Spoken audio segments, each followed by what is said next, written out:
প্রধান উপদেষ্টার নেতৃত্বে জাতীয় ঐকমত্য কমিশন গঠন। কার্যক্রম শুরু 15 ফেব্রুয়ারি। বিএনপি মহাসচিব মির্জা ফখরুল ইসলাম আলমগীরের সাথে ভারপ্রাপ্ত ব্রিটিশ হাই কমিশনারের বৈঠক।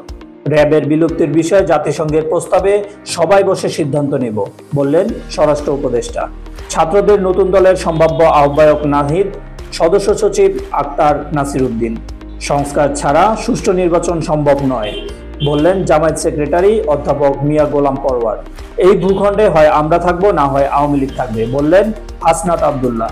ভোলায় গরু চুরি করতে গিয়ে স্থানীয়দের গণপিটুনিতে 2 যুবকের মৃত্যু। কন্টেন্ট ক্রিয়েটর কাফির বাড়ি পুড়িয়ে দেওয়ার ঘটনায় থানায় মামলা। মার্কিন প্রেসিডেন্ট ডোনাল্ড ট্রাম্পের সঙ্গে বৈঠক করতে ওয়াশিংটনে পৌঁছেছেন নরেন্দ্র মোদী। চ্যাম্পিয়ন্স ট্রফি খেলতে আজ রাতে দেশ ছাড়ছে বাংলাদেশ দল।